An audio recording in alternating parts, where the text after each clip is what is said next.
Praise the lord. మీ అందరికీ ప్రభువు నామములో మరి ఒకసారి వందనాలు తెలియజేస్తా ఉన్నా. ఒక సమయంలో praise in gospel YouTube channel ద్వారా వీక్షిస్తున్నటువంటి ప్రతి కుటుంబానికి, ప్రతి యవనస్తులకు, ప్రతి బిడ్డలకు కూడా ప్రభువు నామములో వందనాలు తెలియజేస్తా ఉన్నా. ఈ యొక్క సమయంలో మరి ఈ అవకాశాన్ని ఇచ్చినటువంటి అన్నకు ప్రభువు నామములో మరి ఒకసారి వందనాలు తెలియజేస్తూ ఉన్నాం. ఈ యొక్క యూట్యూబ్ ఛానల్ ద్వారా అనేక మందికి వాక్యం అందించాలనేటువంటి గొప్ప ఉద్దేశాన్ని కలిగి ఈ యొక్క ఛానల్ ప్రారంభించి అనేకులకు ఆశీర్వాదకరంగా ఉండడానికి దోహదపడుతున్నటువంటి అన్నకు మరి ఒకసారి ప్రభువు నామములో వందనాలు తెలియజేస్తూ ఈ యొక్క సమయంలో వాక్య భాగంలోనికి వెళ్దాం. వాక్య భాగంలోనికి వెళ్ళకముందు కొన్ని విషయాలను మీతో పంచుకోవాలి అని ఆశపడుతూ ఉన్నాను. ఈరోజు ప్రపంచాన్ని మనం గమనిస్తూ ఉన్నప్పుడు, ఈరోజు ప్రస్తుత పరిస్థితులను మనం గమనిస్తూ ఉన్నప్పుడు ఎంత దారుణమైనటువంటి పరిస్థితులు ఈ యొక్క కాలంలో జరుగుతూ ఉన్నాయి అని మనం చూస్తూ ఉన్నాం. ఏం జరుగుతూ ఉన్నది, లోకం ఎటుపోతూ ఉన్నది, సమాజం ఎటుపోతూ ఉన్నది అనేటువంటి విషయాన్ని మనం ఆలోచన చేస్తూ ఉన్నప్పుడు ప్రియజనులారా, ఎంతో భయానకమైనటువంటి పరిస్థితులు నెలకొంటూ ఉన్నాయి. ఎవరు కూడా ఇష్టానుసారంగా వారు జీవిస్తూ ఇష్టం వచ్చినట్లుగా బ్రతుకుతూ ఉన్నారు. ఆలోచన చేయండి. క్రైస్తవ సమాజానికి, క్రైస్తవ కుటుంబాలకి మరియు క్రైస్తవులు కాని వారికి, అంటే దేవుణ్ణి ఎరగనటువంటి వారికి, దేవుణ్ణి ఎరిగినటువంటి వారికి చాలా వ్యత్యాసం ఉండాలి. కానీ ఆ వ్యత్యాసం అనేటువంటిది ఎక్కడ కనిపించట్లేదు. ఆలోచన చేయండి. ఈ లోకం అంతా చెడిపోయి ఉన్నది. చెడిపోయి ఉన్నటువంటి ఈ లోకంలో మనం ఏ విధంగా జీవించాలి, మన యొక్క జీవితం ఏ విధంగా ఉండాలి, మనం ఏ విధంగా బ్రతకాలి, మనం ఏ విధంగా బ్రతికితే దేవుడు మనల్ని నీతిమంతుల జాబితాలోనికి తీసుకొస్తాడు, మనం ఏ విధంగా జీవిస్తే దేవునికి మనం ఇష్టానురీతిగా మనం ఉంటాం, ఏ విధంగా మనం బ్రతికితే ఆ యొక్క బ్రతుకు దేవుడికి ఇష్టడిగా ఉంటుంది అనేటువంటి విషయాలు మనం ఆలోచన చేయాలి ఈ యొక్క సందర్భాల్లో. ఎందుకు అనంటే ప్రపంచాన్ని మనం గమనిస్తూ ఉన్నప్పుడు ఎవరికి ఇష్టం వచ్చినట్లుగా వారు జీవిస్తూ ఉన్నారు. ఆలోచన చేయండి. చాలామంది యవనస్తులను గమనిస్తూ ఉన్నప్పుడు ఆ యవనస్తులందరూ చెప్తున్నటువంటి మాట ఏంటి అనంటే, నేను ఇప్పుడు యవ్వన వయసులో ఉన్నాను, నేను ఈ లోకంలో ఉన్నాను కాబట్టి నేను ఎంజాయ్ చేయాలి అనేటువంటి ఉద్దేశాన్ని కలిగి జీవిస్తూ ఉన్నారు. ఈ లోకం అంతా కూడా ఇలాంటి ఎంజాయ్మెంట్ అనేటువంటి క్రమంలో ఉంది, ఎంజాయ్మెంట్ అనేటువంటి మూడ్లో ఉంది. చాలామంది యవనస్తులు కూడా ఇలాంటి ఎంజాయ్మెంట్ చేయడానికే ఇష్టపడుతూ ఉన్నారు. కానీ వారి యొక్క జీవితాన్ని చేతులారా నాశనం చేసేసుకుంటున్నాం అనేటువంటి స్పృహ లేకుండా జీవిస్తూ ఉన్నారు. ఈరోజు క్రైస్తవులు కానివ్వండి, క్రైస్తవేతరులు కానివ్వండి, వారి జీవితాన్ని వారి చేతులతో నాశనం చేసేసుకుంటున్నారు అనేటువంటి విషయాన్ని గమనించుకోలేనటువంటి దౌర్భాగ్యమైనటువంటి స్థితిలో వారు బ్రతుకుతూ ఉన్నారు. ఆలోచన చేయండి. మన పిల్లలు ఏ విధంగా జీవిస్తూ ఉన్నారు?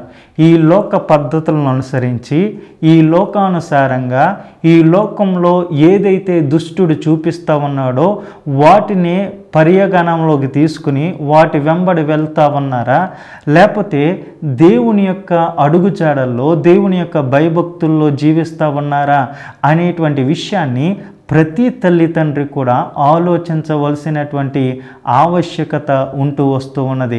ఈరోజు చాలామంది తల్లిదండ్రులు ఇక్కడే విఫలమైపోతూ ఉన్నారు. వారి పిల్లల విషయంలో మా పిల్లలు ఎలాంటి దారిలో ఉన్నారు, ఎలాంటి త్రోవలో నడుస్తూ ఉన్నారు అని గమనించుకోలేకపోని కారణం చేత ఈరోజు చాలామంది యవనస్తులు నాశనం అయిపోతూ ఉన్నారు. చాలామంది యవనస్తులు రకరకాలైనటువంటి వ్యామోహాలతో వారి జీవితాలని నాశనం చేసేసుకుంటూ ఉన్నారు. చాలామంది యవనస్తులు వారి యొక్క జీవితాన్ని అక్కడ వరకు ఉంచుకుని అక్కడ నుండి వారు ఈ లోకంలోనే ఉండకుండా వారు ఆ యొక్క జీవితాన్ని చాలించేసినటువంటి పరిస్థితులు ఈరోజు మనకి కనిపిస్తూ ఉన్నాయి. ఆలోచన చేయండి. ఈ వాక్యాన్ని వింటున్నటువంటి తల్లిదండ్రులు మీ పిల్లల విషయంలో మీరు ఆలోచన చేసుకోవాలి అని మనం చేస్తూ ఉన్నాను. వాక్య భాగంలో ఇద్దరు వ్యక్తుల్ని నేను చూపించేటువంటి ప్రయత్నం చేస్తూ ఉంటాను. చూడండి, ఈ ఇద్దరు వ్యక్తులు ఎలా జీవించారు. ఒకలేమో భ్రష్టత్వంలోనికి పోయారు, ఒకలేమో దేవుని అడుగుజాడల్లో నడిచి దేవుని యొక్క ఆశీర్వాదాలకి వాళ్ళు కారకులయ్యారు అనేటువంటి విషయాన్ని మీరు గమనించాలి అనేటువంటి విషయాన్ని నేను మీకు చెప్తా ఉన్నాను. ఈ లోకంలో మనం ఏ విధంగా అయినా జీవించవచ్చు, కానీ ఈ లోకంలో చాలా కష్టతరమైనటువంటి జీవితం ఏంటో తెలుసా? క్రైస్తవ్యంగా బ్రతకడం చాలా కష్టం. క్రైస్తవ జీవితాన్ని జీవించడం కష్టం. ఎందుకు ఈ మాట అంటున్నాను అని అంటే, ఈ లోకంలో దేనికి కూడా హద్దు లేదు. ఈ లోకంలో క్రైస్తవేతరులు ఎలా జీవించినప్పటికీ కూడా వారికి హద్దు అనేటువంటిది లేదు. కానీ క్రైస్తవ కుటుంబాల్లో ఖచ్చితంగా హద్దు అనేటువంటిది ఉంది. క్రైస్తవ కుటుంబాల్లో హద్దు అనేటువంటిది ఉంది. లేకపోతే క్రైస్తవ యవనస్తులకు హద్దు అనేటువంటిది ఉంది. పొలానికి కంచె ఏ విధంగా హద్దుగా ఉంటుందో ప్రతి క్రైస్తవుడికి దేవుని యందు భయము భక్తి అనేటువంటిది కంచెగా ఉంటూ ఉన్నది. దేవుని విశ్వాసం అనేటువంటిది కంచెగా ఉంటూ వస్తూ ఉన్నది అనేటువంటి విషయాన్ని ఆలోచన చేయాలి. ప్రతి క్రైస్తవుడికి కూడా బౌండరీస్ అనేటువంటిది ఉంది. మనం ఎక్కడ దాకా వెళ్ళాలి, ఎక్కడ కూర్చోవాలి, ఎక్కడ ఉండాలి, ఎక్కడ నిలబడాలి అనేటువంటి విషయానికి వస్తే దేవుడు ప్రతిదానికి కూడా హద్దు పెట్టాడు. హద్దు మీరిపోకుండా ఉండేటట్లుగా దేవుడు ప్రతిదానికి కూడా సరిహద్దు ఏ విధంగా నియమించాడో మానవుని యొక్క జీవితానికి కూడా హద్దు అనేటువంటి దాన్ని ఆయన నియమిస్తూ వచ్చాడు. అందుకనే ఆలోచన చేయండి. కీర్తనల భాగం మొదటి సంకీర్తన ఒకవేళ మీరు చదవగలిగితే, మొదటి సంకీర్తన మీరు చదవగలిగితే, దుష్టుల ఆలోచన చెప్పున నడవక, పాపుల మార్గమును నిలవక, అపహాసకులు కూర్చుండు చోటును కూర్చుండక, యెహోవా ధర్మశాస్త్రమందు ఆనందించుచు దివారాత్రములు దాన్ని ధ్యానించువాడు ధన్యుడు. అతడు నీటి కొలవు యోరం నాటబడినదై ఆకువాడక తన కాలమందు ఫలమిచ్చు చెట్టు వలె ఉండును. అతడు చేయనిదంతయు సఫలమగును. దుష్టు అలాగునుండక గాలి చెదరగొట్టు పొట్టు వలె ఉన్నారు అనే మాట ఇక్కడ మాట్లాడుతూ ఉన్నాడు. చూడండి, దుష్టుల ఆలోచన చెప్పున నడవక, మనం ఏ విధంగా నడవాలి, ఏ విధంగా నడవకూడదు అనేటువంటి సరిహద్దును దేవుడే నియమించాడు. మనం ఎక్కడ కూర్చోవాలి, ఎక్కడ నిలబడాలి, ఎక్కడ ఉండాలి, ఎక్కడ ఎలాంటి పరిస్థితుల్లో మనం ఉండాలి అనేటువంటి ప్రతి విషయాన్ని కూడా దేవుడు మనకి సరిహద్దు అనేటువంటిది నియమించున్నాడు. ఎందుకు అనంటే అది మంచిది కాబట్టి. దేవుడు ఎందుకు హద్దు పెట్టాడు అనంటే అది మంచిది కాబట్టి. యవ్వన వయసులో ఉన్నప్పుడు వారి యొక్క శీలాన్ని పోగొట్టుకోకూడదు అని దేవుడు హద్దు పెట్టాడు. అది ఎందుకు అనంటే యవనస్తులుగా వారికి మంచిది అని.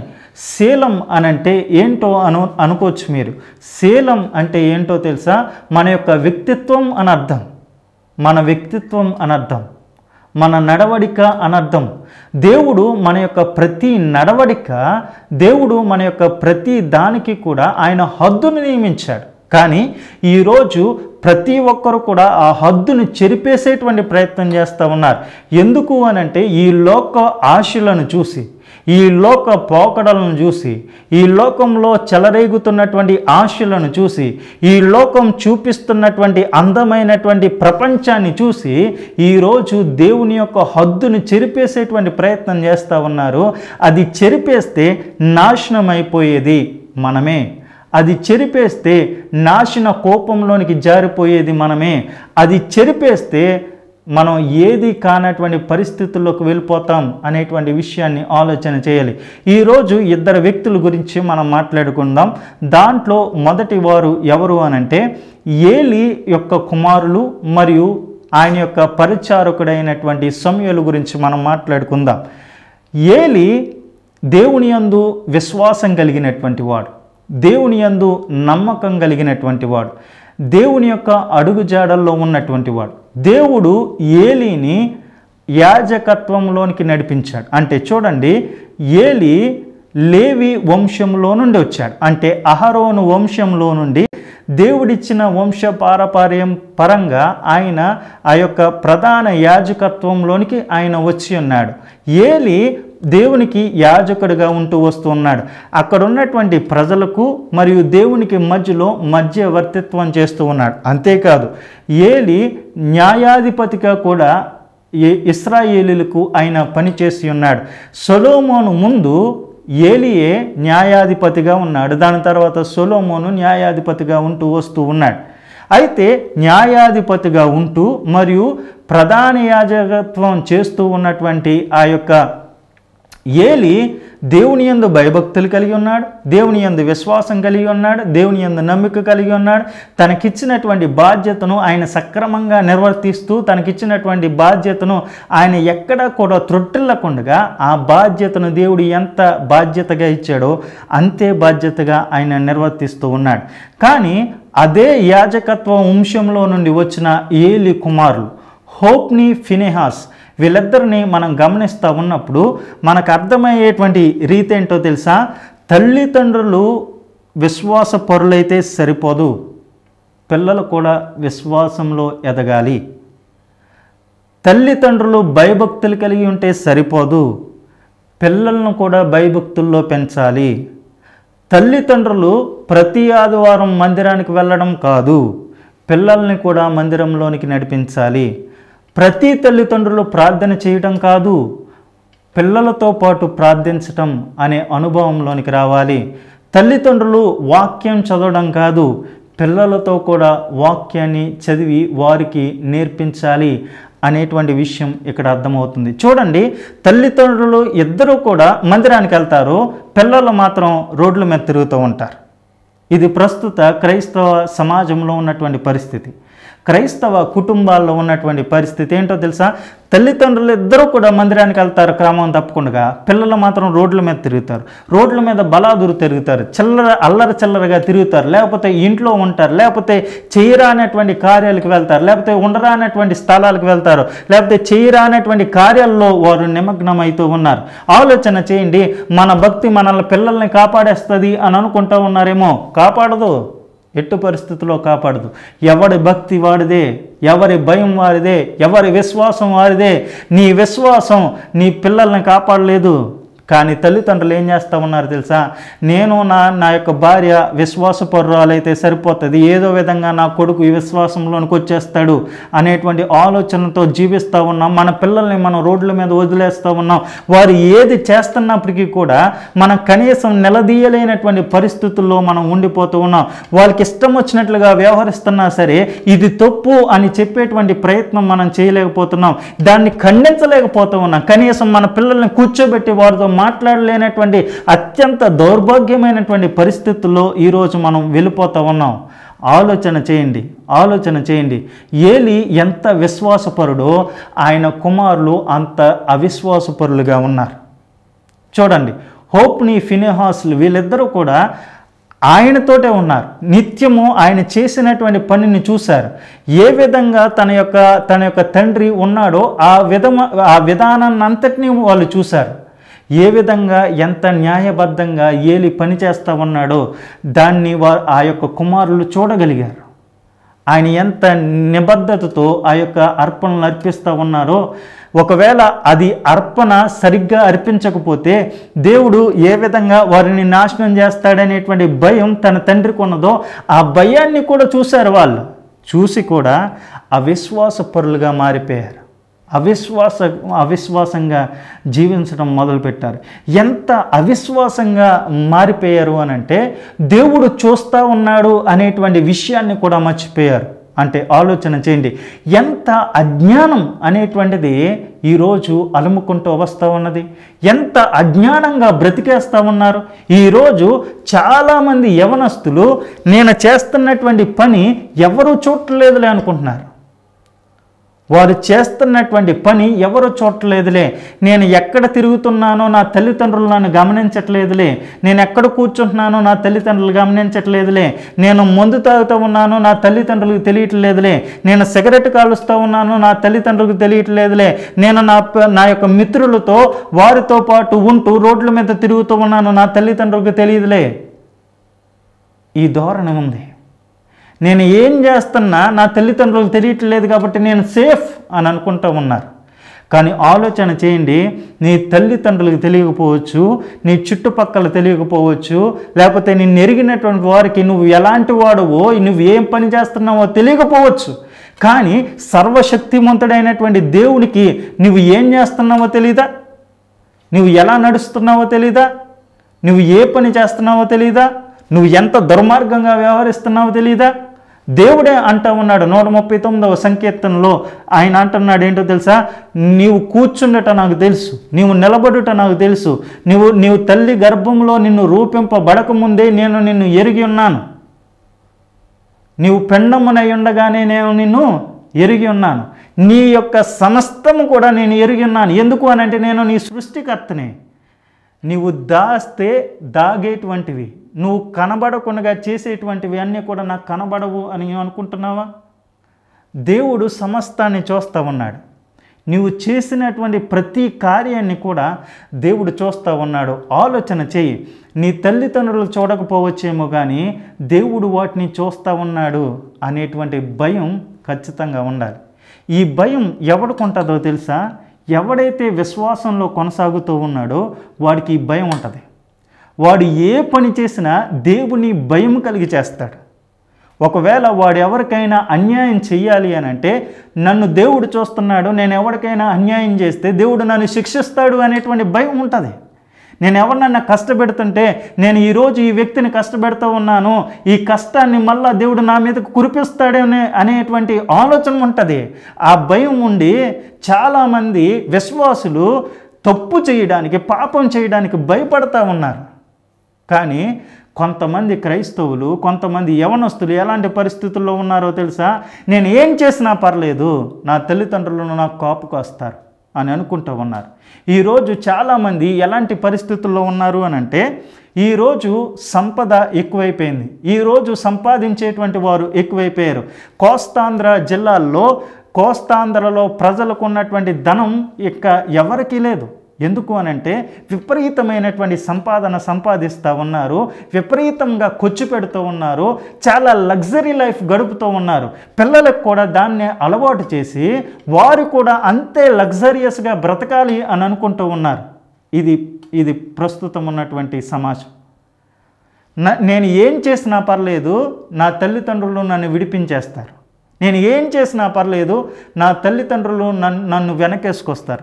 ఏం చేసినా పర్లేదు, నా తల్లిదండ్రులు నాకు అండగా ఉంటారు అనేటువంటి విషయం. ఏ చెత్త పని చేసినా నా తల్లిదండ్రులు నా వెనక ఉంటారు అనే ఆలోచనతో చెత్త పనులు చేస్తున్నటువంటి వారు చాలామంది ఉన్నారు. ఇది ప్రస్తుతం ఉన్నటువంటి సమాజం. తల్లిదండ్రులు ప్రతిదానికి వెనకేసుకుని రావడానికి వారి మీద ఉన్నటువంటి ప్రేమ వారి నాశనం అయిపోవడానికి కారణమవుతూ ఉన్నది. ఎంతసేపు గమనిస్తూ ఉన్నారు ఈ విషయాలు? ఆలోచన చేయండి. ఏలి తన కుమారులు ఇద్దరూ కూడా ఆ విధంగానే వాళ్ళు అజ్ఞానం కలిగి జీవించారు. దేవుడు చూడలేదులే అని అనుకున్నారు. వారు చేసినటువంటి పని ఏంటో తెలుసా? వారు ఆ యొక్క దేవునికి అర్పణగా తీసుకుని వస్తూ ఉన్నటువంటి ఆ యొక్క అర్పణలో కొంత భాగం ఏలికి ఇవ్వాలి. అంటే యాజకత్వం చేసేటువంటి వారికి కొంత భాగం దేవుని అర్పణగా అర్పించిన దాంట్లో కొంత భాగం యాజకుడికి వెళ్తుంది. అయితే వారికి యాజకులకి వెళ్ళే భాగం కంటే ఎక్కువ భాగాన్ని హోప్ని, ఫినెహాస్ వీళ్ళిద్దరూ తీసుకుని ఉంటూ ఉండేవారు. దాన్ని దేవుడు చూడలేదా అని అంటే దేవుడు చూస్తూ ఉన్నాడు. కానీ వాళ్ళ ఆలోచన ఏంటి అని అంటే దేవుడు చూడలేదు అనేటువంటి ఆలోచన, దేవుడు చూడలేదు అనేటువంటి ఆలోచన, అజ్ఞానం అనేటువంటిది వారిని ఆ విధంగా అలుముకుంది. ఏమండి, దేవునికి అర్పణగా తీసుకొస్తే ఆ అర్పణను స్వీకరించేది దేవుడే అనేటువంటి విషయాన్ని, అనే జ్ఞానాన్ని మర్చిపోయి అజ్ఞానం కలిగి వారు జీవిస్తూ ఉన్నారు. అజ్ఞానంగా వారు ప్రవర్తిస్తూ ఉన్నారు. దేవుడు దాన్ని చూడలేదా? చూస్తూ ఉన్నాడు. ఈరోజు మనం చేస్తున్నటువంటి నీచమైనటువంటి కార్యాలను దేవుడు చూడలేదా? చూస్తూ ఉన్నాడు. వారు అజ్ఞానం కలిగి జీవించారు. అలాగే క్రొవ్వినటువంటి దాన్ని వారు కూడా తీసుకుని వారు తింటూ వస్తూ ఉన్నారు. ఇంకా ఉడకని దాన్ని, క్రొవ్విన పదార్థాలని వారు తీసుకుని తింటూ ఉన్నటువంటి పరిస్థితుల్లో దేవుడు దాన్ని చూడలేదా? చూస్తూ ఉన్నాడు. ఈరోజు చాలామంది యవనస్తులు అనుకుంటూ ఉన్నారు, నేను వ్యభిచారం చేస్తూ ఉన్నాను, అది ఎవరు చూడలేదు అని అనుకుంటున్నారు. 4 గోడల మధ్య నేను తప్పు చేస్తూ ఉన్నాను, అది ఎవరో చూడలేదు అనుకుంటున్నారు. లేకపోతే నేను ఒక అమ్మాయిని వేధిస్తూ ఉన్నాను, దీన్ని ఎవరో చూడలేదని అనుకున్నారు. కానీ ఆలోచన చేయండి, నువ్వు 4 గోడల మధ్య చేసిన, ఎవరు చీకటిలో చేసిన, ఎవరు కానరానటువంటి పరిస్థితుల్లో నువ్వు చేసినా దేవుడు దాన్ని చూస్తూ ఉన్నాడు అనేటువంటి విషయాన్ని గమనించాలి. దేవుడు పరలోకమునందుండి ఆయన తన కంటితో మనల్ని చూస్తూ ఉన్నాడు, ఆయన గమనిస్తూ ఉన్నాడు. ఆయన నీ యొక్క ప్రతి చర్యను ఆయన గమనిస్తూ ఉన్నాడు. నీ ప్రతి చర్యకు ఆయన ఫలాన్ని ఇస్తూ ఉన్నాడు. ఆలోచన చేయండి. ఈరోజు చాలామంది యవన స్థితిలో ఉన్నటువంటి వారు ఇలాంటి స్థితిలో ఉన్నారు. అయితే దాన్ని దేవుడు చూస్తే దేవుడు ఏలీ దగ్గరికి ఒక ప్రవక్తను పంపించి, అయ్యా నీ కుమారులు ఇలా చేస్తూ ఉన్నారు, నీ కుమారులను సరిచేసుకో అని అంటే, సరిచేసుకోపోగా వారిని వదిలిపెట్టేశాడు ఆయన. దాని తర్వాత ఆ యొక్క దేవుని యొక్క గుడారంలోకి పరిచర్య చేయడానికి వచ్చినటువంటి వారు, సేవ చేయడానికి వచ్చినటువంటి వారితో ఆ యొక్క హోప్ని, ఫినెహాస్లు ఇద్దరూ కూడా వ్యభిచారం చేశారు. ఈ కారణాల చేత జరిగిందేంటో తెలుసా? దేవుడు వారిరువురిని చంపేయాలి అని అనుకున్నాడు. వారు చేసినటువంటి పాపానికి ఫలితం మరణం.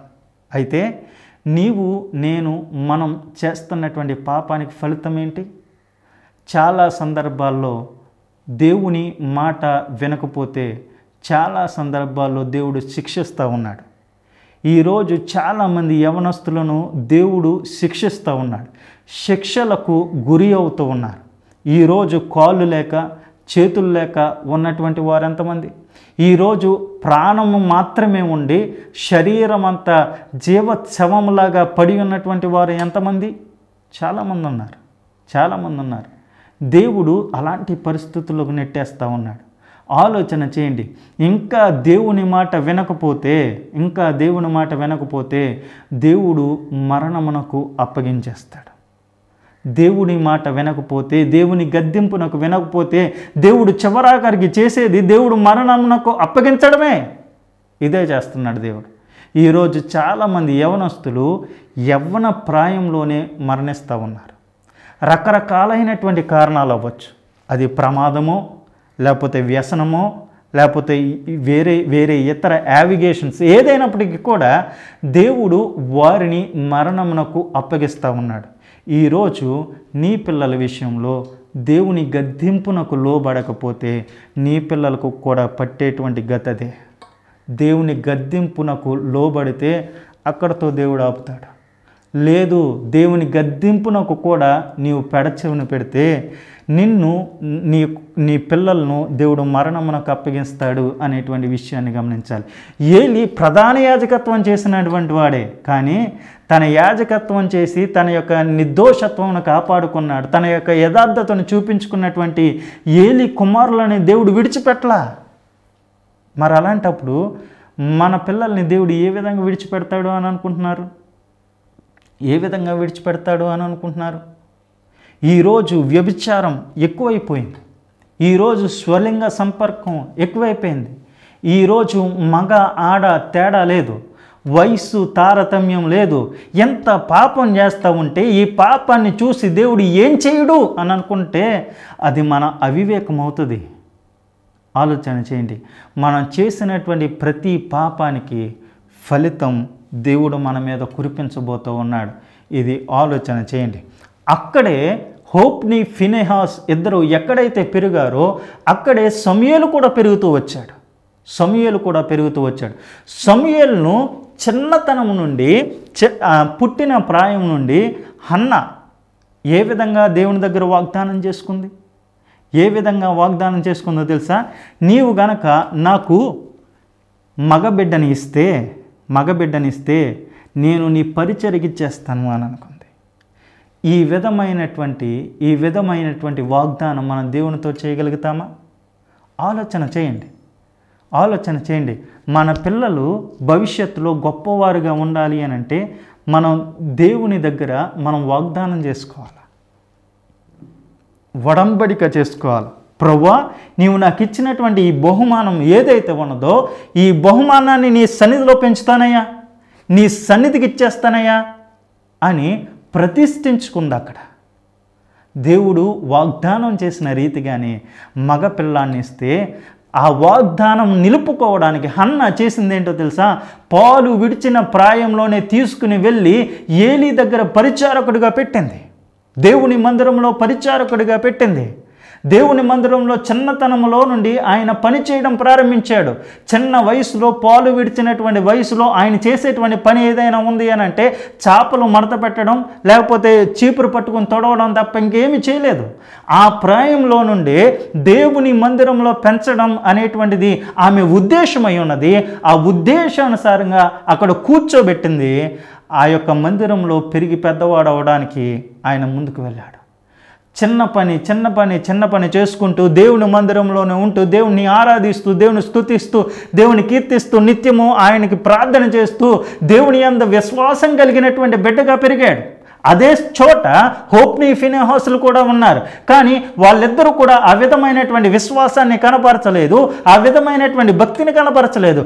కానీ సమూయేలు మాత్రం దేవుని యందు విశ్వాసం కలిగినటువంటి బిడ్డగా పెరిగాడు. ఈ ఇరువురు కూడా అజ్ఞానం కలిగి ఉంటే సమూయేలు మాత్రం జ్ఞానం కలిగి జీవించాడు. దేవుడు నా యొక్క ప్రతి చర్యను చూస్తూ ఉన్నాడు అనేటువంటి విషయం ఆలోచన చేయండి. క్రైస్తవ తల్లిదండ్రులు ఎవరైతే ఉన్నారో మీ పిల్లల్ని దేవుని మందిరంలో పెంచడానికి ఎంతమంది ఇష్టపడుతూ ఉన్నారు? దేవుని పని చేయడానికి ఎంతమంది ముందుకు వెళ్తూ ఉన్నారు? దేవుని పని నిమిత్తం నా పిల్లలు వాడబడాలి అని ఎంతమంది మీ యొక్క పిల్లల్ని పంపిస్తూ ఉన్నారు? దేవుని పరిచర్యకై, దేవుని యొక్క పనికై, దేవుని యొక్క పనిముట్టుగా వాడుకోవాలి అని మీలో ఎంతమంది కోరిక కలిగి జీవిస్తూ ఉన్నారు? మీ పిల్లల్ని ఎంతమంది మందిరానికి పంపిస్తూ ఉన్నారు? మందిర పరిచర్యకు పంపిస్తూ ఉన్నారు? ఆలోచన చేయండి. మీ పిల్లలు గనక మందిర పరిచర్యలో ఉంటే వారి యొక్క త్రోవలను మర్చిపోరు, వారి యొక్క నడవడికను మర్చిపోరు. వారు దేవుడు ఏదైతే నడకను చూపించాడో, ఏదైతే త్రోవను చూపించాడో ఆ త్రోవలో నడవడానికి, దేవుని చేయడానికి, దేవుని పరిచర్య చేయడానికి ఎప్పుడైతే మనం పంపిస్తామో అప్పుడు దేవుని త్రోవను వారు ఎరుగుతారు, దేవుని త్రోవను వారు కలిగి ఉంటారు, దేవుని ఉద్దేశాలను వారు ఎరుగుతారు. ఆలోచన చేయండి. దేవుని మందిరంలో పరిచర్య చేసేటువంటి వాడు, దేవుని మందిరంలో ఒక పనిముట్టుగా వాడబడినటువంటి వాడు చెడిపోయినటువంటి వాడుగా ఎక్కడా చూడలేదు, ఎవడు చూడలేదు. ఎవడు కూడా పాడైపోడు, ఎవడు కూడా చెడిపోడు. దేవుని మందిర పరిచర్యలో ఉన్నటువంటి వాడు, దేవుని మందిరంలో పరిచర్య చేస్తున్నటువంటి వాడు, దేవుడి మందిరంలో పనిముట్టుగా వాడబడుతున్నటువంటి వాడు, దేవుని మందిరంలో సేవ చేస్తున్నటువంటి వాడు పాడైపోయాడు అనేటువంటి విషయం మనం ఎక్కడా వినలే. మరి పాడైపోయినటువంటి వారందరూ ఎవరో తెలుసా? ఆ మందిర పనికి పంపించినటువంటి వారు. తల్లిదండ్రులు జ్ఞాపకం చేసుకోవాల్సింది ఏంటో తెలుసా? నా పిల్లలు ఈ పని చేయాలా, నా పిల్లలు చేపలెత్తాలా, నా పిల్లలు ఓడవాలా, నా పిల్లలు ఈ చిన్న పనులు చేయాలా అని చాలామంది తల్లిదండ్రులు వెనకడుగు వేస్తూ ఉంటారు. ఆ చిన్న పనులే రేపన్న రోజున వారు ఆ యొక్క నడవడికలో నడవడానికి అవి దోహదపడుతున్నాయి అనేటువంటి విషయాన్ని ఆలోచించట్లేదు.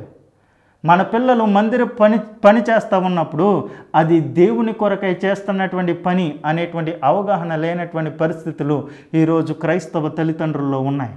ఆలోచన చేయండి. మీ పిల్లల్ని ఎంత మట్టుకు దేవుని మందిరంలో పెంచగలుగుతూ ఉన్నారు?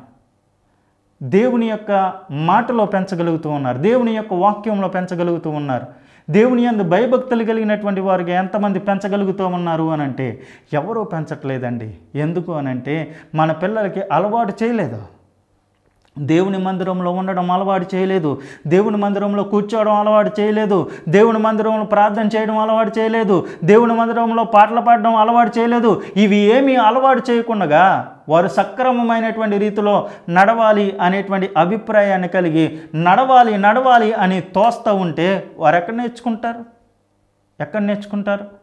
భయము భక్తి అనేటువంటిది దేవుని మందిరంలోనే ఉంటుంది, దేవుని మందిరంలోనే నేర్పించబడుతుంది. సరైనటువంటి మార్గము, సరైనటువంటి త్రోవ దేవుని మందిరంలోనే నీకు తెలుస్తుంది, అక్కడే నీకు తెలుస్తుంది. మన జీవితంలో మనం అది చేయట్లేదు కాబట్టి ఈరోజు మన పిల్లలు గతి తప్పి, స్థితి తప్పి, పరిస్థితులను తప్పి నడుస్తూ ఉన్నారు అనేటువంటి విషయాన్ని గమనించుకోవాలి. హోప్ని, ఫినెహాస్ వీళ్ళిద్దరూ కూడా దేవుని మరణానికి వీళ్ళిద్దరూ పాత్రులయ్యారు.